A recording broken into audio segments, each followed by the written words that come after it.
Hey Paranormies! Welcome back to the light side of the paranormal. My name is Alice. I'm Jenna.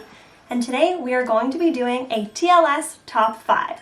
Yes, you've never heard this before because this is our first video in a new series that we're going to be working on. If it sounds familiar to you, that's probably because you follow BuzzFeed Unsolved or The Watcher. This idea was sparked because of a new series that Ryan and Shane started doing, but they're mostly focusing on food and movies and stuff like that. So we're not going to be doing that. We're going to be breaking down different scary movies, Giving you our top 5 in each category. So we're going to justify why we like these movies, why they're ranked in the spot that they are, and we may even touch on some honorable mentions. We'll also be giving you a little synopsis that we find on imdb.com so that if you decide that you want to watch one of these movies, or if you haven't heard one of these movies before, they might spark your interest and you can go watch them and then comment and let us know what you thought. We had so much fun researching these top 5s for you today, and slasher films seemed like a good place to start, and we hope that you enjoy. I'm going to preface that this was like one of the hardest top 5 to come up with for myself. I really don't like slasher movies and I really don't like gory movies. I am very clairsentient and I can feel the pain. Even though it is false and portrayed in a manner of acting, it doesn't matter. I can feel the pain being inflicted on these people and it is very uncomfortable for me to watch slasher flicks. So I think that in my top 5, you'll see that they're so basic. So whatever, I'm still along for the ride. I appreciate that because there are some of my favorite movies of all time in this category, although I wouldn't classify slasher to be my all-time favorite category, if that makes sense. We're going to start at number 5, working down to our most favorite at number 1. So this may come as a surprise to you and to all of you at home. My number 5 is Sweeney Todd. Yeah. I probably would have put that in my top 5. I never even thought of that one. That's a good one. I love Johnny Depp. Right? Yeah. He's literally in my... Johnny is written right here. My reason for this movie, Johnny. Some of the reasons why I put this in my top 5 at the number 5 spot is musicals. I love musicals, and the fact that they were able to, in a very gory, intense way, just killing people without reason while singing about it, that just did it for me. I loved the colors and the visuals in this movie. I really liked that it was almost black and white, and then the red blood being the accent color. It's such a nice treat that they didn't have to do, but they did. And I really liked that it was very moody, the colors were very dark and drab, and there was a gothic flair, just checkity check off my list. Every single time that there was a death, it was never disappointing. It was mean. It was spraying all over the place, aggressive. Literally. Not only was I singing along to all the songs after only one time of watching it, but every single time someone died, I'd be like, yeah, it was so good. And lastly, Johnny. Johnny Depp could stand in front of a camera and not do anything, and I would call that a masterpiece. I just love him. Not only to look at, but he's just such a talented actor. Alright, so I'm just going to read you a quick plot summary. So, the infamous story of Benjamin Barker, aka Sweeney Todd, who sets up a barbershop in London, which is the basis for a sinister partnership with his fellow tenant, Mrs. Lovett, who is Helena Bonham Carter. She's amazing. She's so beautiful. She's so talented. She's such a good singer. You should definitely watch it just because of her. And Johnny Depp, what more could you want? Tell me about your number 5. I had a hard time deciphering if this was considered slasher flick, but I didn't know where else to put it. So my number 5 is Disturbia. Ooh! Oh! So there's not a lot of gore. I think you'll find that in a lot of my slasher 5s is not a lot of gore or killing with. That's because you don't like watching that, right? So the movies that you've seen probably don't involve killing. So I picked Disturbia. I love Shia LaBeouf. Yeah, he's awesome. I really liked the idea of the killer next door kind of thing. I have such a love for the underdog that nobody believes. The suspense of, is he the killer? Is he not the killer? He's gonna find out. Plot summary. Very brief.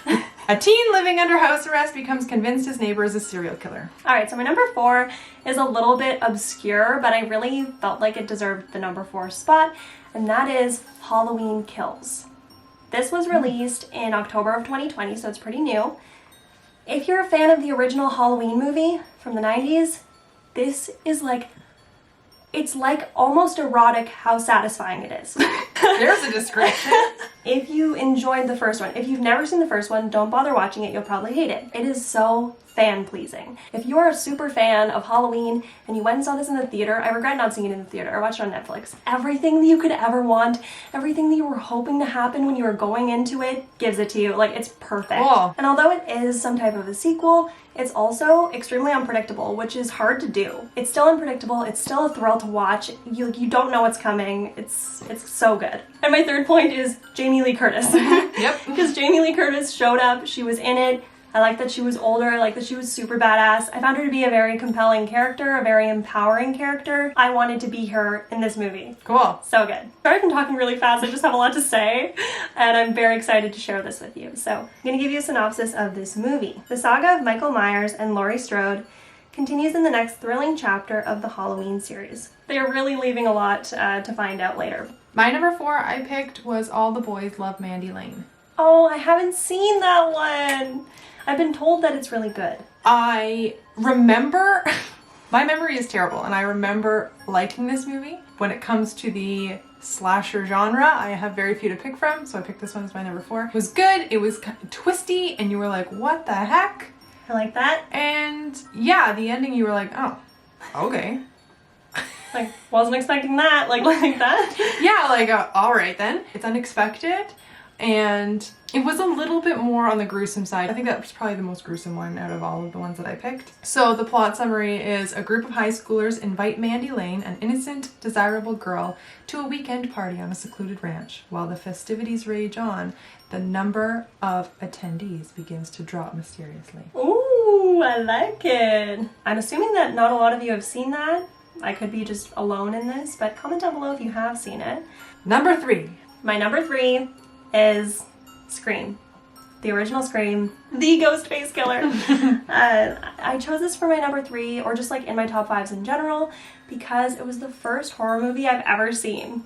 I saw it when I was 8 years old, which could be normal or could not be, I'm not really sure. I was hanging out with my older cousins and they wanted to watch it, and they had already watched it once, and they got me and my even younger cousin to watch it with them and play a game of if we could guess who the killer was before the end of the movie. Oh, cool, that's fun. It was so much fun. I really enjoyed that it was like an interactive experience. I feel like it's the definition of a slasher movie.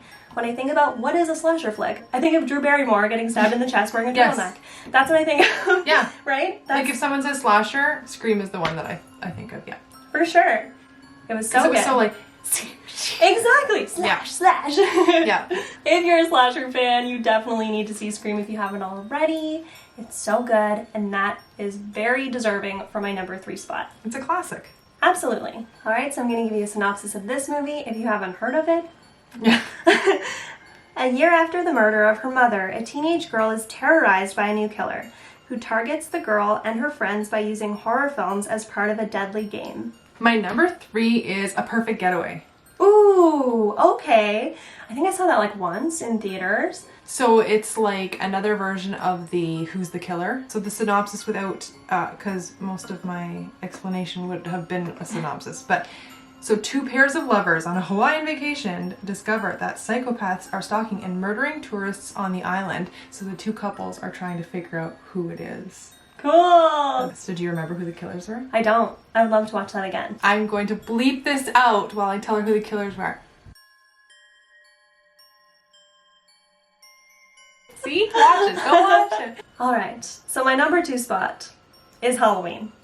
The one from the 90s, the OG Halloween. So you've got 2 Halloweens Yes. on the list. So to me, it's something that you can watch every year to get in the spirit, and I do that every single year. So 15 years after murdering his sister on Halloween night in 1963, Michael Myers escapes from a mental hospital. It's hard to say that. I'm not supposed to say that.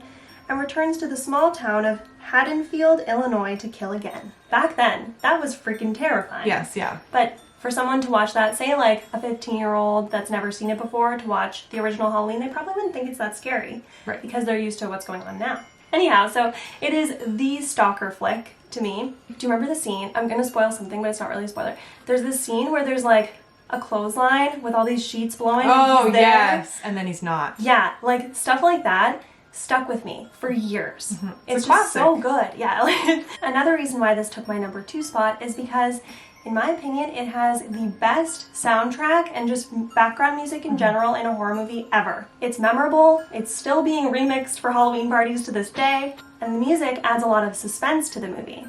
It's almost like, even though you don't really know something's coming, the second the music starts, you know, you're like, oh my god, what's gonna happen? He's gonna be around the corner. My number 2 is I Know What You Did Last Summer. Ooh, yes! That almost made it on my list. Again, classics. I love the classics with the Yes. hook and the... and he was dead, but now he's alive. Is he dead? Who knows what we did last summer? Who is it that knows? First of all, like, I loved all of these actors were like the main actors of like my adolescence, right? Yeah. Like Freddie Prinze, Sarah Michelle Gellar. I was a huge Buffy fan. Star-studded cast.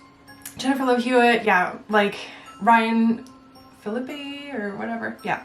Oh, and that scene where Sarah Michelle Gellar doing her pageant acting, Yes. but really she's like seeing the killer and people think she's And acting. they're like, wow, that's amazing. Yeah, and she's like, I need help me. Like, He's oh, killing good job. her. Yeah. Yeah. Perfect. So good. So the plot summary is 4 young friends bound by a tragic accident are reunited when they find themselves being stalked by a hook-wielding maniac in their small seaside town. Number 1. Number 1. What is your This number is 1? important. Nightmare on Elm Street. I knew The it. first one. I knew it. Like, you talk about that movie as being one of your favorites. It is. Yeah. Like, the fact that I put that before Halloween says a lot, because you know how much I love Halloween.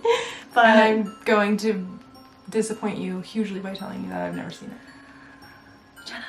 I feel like that's what you want. You want me to watch it, and then you want to watch me while I'm watching You're going to be it. watching the TV, and I'm going to be like this. Yeah. And I'll be like this. Here's why I love it. It's epic. It is epic. That is the best word to describe it. I feel like I've used it in every single movie that I've put in this list. There's snappy one-liners and Everyone like loves a snappy puns. one-liner. Me too, yeah. Like I don't love superhero movies, but I love when they have a one-liner. I think that he has the most interesting murder weapon, and it can't be ever redone because it's his. I also find that this was genius, what they've done.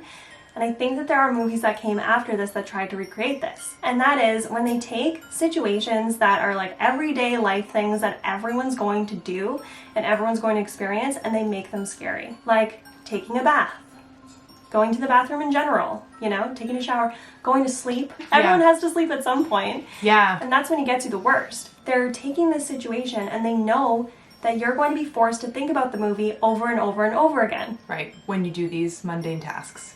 Right. Exactly. Yeah. So it's that much scarier because you're getting like after effects after watching it. Later they redid it and it was a different actor and he tried to do it justice. Power to him, but nobody will ever beat Robert Englund.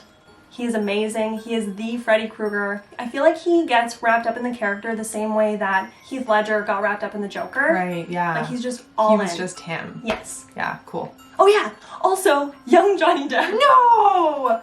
Yeah. Oh, I I should have added him to the end of my reasons why. Oh, Yeah. I love Johnny me some again. young Johnny. The monstrous spirit of a slain child murderer seeks revenge by invading the dreams of teenagers whose parents were responsible for his untimely death. Oh, I didn't realize it was like a revenge movie. Yes, Ah, I'm intrigued now. It's so cool. More so. And the kids don't know the story yet. Right. So they're like, what's happening to me? Why can't I, have a peaceful That's sleep? so smart. It's so good. We know Wes Craven is a genius, and this is just another example of his genius. And that is my number 1. Please tell me yours. My number 1 is Scream. Yeah, okay, yeah. And I mean, you said it all. Like, it's just the classic, when I think slasher, it's Scream. Yes, it is. I mean, you said it all. We already gave the description. Sorry, Scream. I took that away from you. No, it's really cool that we end up having in our top 5s some like similar movies. Yeah, I really like that, and I can absolutely agree that deserves number 1 spot. We hope that you enjoyed this new style of video that we're doing. Please let us know in the comment section which category you'd like us to do next. And please let us know if any of these movies would be in your top 5 slasher flick. Yeah, what's your top Categories. 5? And if we forgot any that you think deserve to be in the top 5. We like all opinions. You know, this is a safe space. Just please keep it nice. That would be really awesome. So please make sure to give this video a like if you enjoyed this. We will be coming out with more videos like this, more top 5s. Don't forget to subscribe and click the notification bell so you get notified every single time that we upload new content. And please make sure to subscribe. We know a lot of you guys are watching and you're not subscribed, so make sure to do that. And we have lots of other content as well that fall in the horror, occult, paranormal realm. And please make sure to follow us on Instagram, TLS_paranormal. That will be in the description as well. It'd be really nice to see you there as well. So if spiritual and spooky stuff is your jam, become a part of our Paranormy fam. And live your life with love and light. And keep on creeping on. See you next time. Bye, guys. Bye.